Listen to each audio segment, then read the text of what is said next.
ബംഗളൂരിലെ electronic സിറ്റിയിൽ 9 വയസ്സുള്ള കുട്ടിയെ തട്ടിക്കൊണ്ടുപോയ പ്രതിയെ മണിക്കൂറുകൾക്കകം പിടികൂടി. ജാർഖണ്ഡ് സ്വദേശി ജാസിമുദ്ദീൻ ഷെയ്ഖാണ് അറസ്റ്റിലായത്. ഐസ്ക്രീം നൽകാമെന്ന് പറഞ്ഞാണ് കുട്ടിയെ തട്ടിക്കൊണ്ടുപോയത്.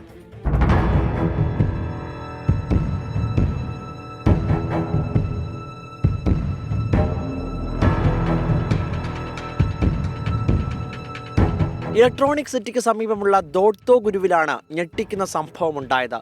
തിങ്കളാഴ്ച വൈകിട്ട് വീടിന് സമീപം കളിച്ചുകൊണ്ടിരുന്ന രാജസ്ഥാൻ സ്വദേശികളുടെ കുട്ടിയെ ഐസ്ക്രീം നൽകാമെന്ന് പറഞ്ഞ് പ്രതി കൂടെ കൂട്ടി. പിന്നീട് കുട്ടിയെ മയക്കി കിടത്തിയ ശേഷം രക്ഷിതാക്കളെ വിളിച്ച് 10 ലക്ഷം രൂപ ആവശ്യപ്പെട്ടു.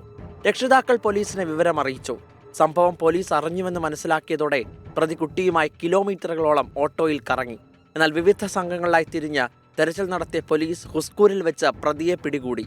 കുട്ടിയെ സുരക്ഷിതമായി രക്ഷിതാക്കൾക്ക് കൈമാറി. പ്രതി കഴിഞ്ഞ ദിവസം പ്രദേശത്തെത്തി കുട്ടിയെ നിരീക്ഷിച്ചിരുന്നുവെന്നാണ് പോലീസിന്റെ കണ്ടെത്തൽ. ഇയാളുടെ മറ്റ് പശ്ചാത്തലവും അന്വേഷിക്കുമെന്ന് പോലീസ് അറിയിച്ചു. 24 ബാംഗ്ലൂരു.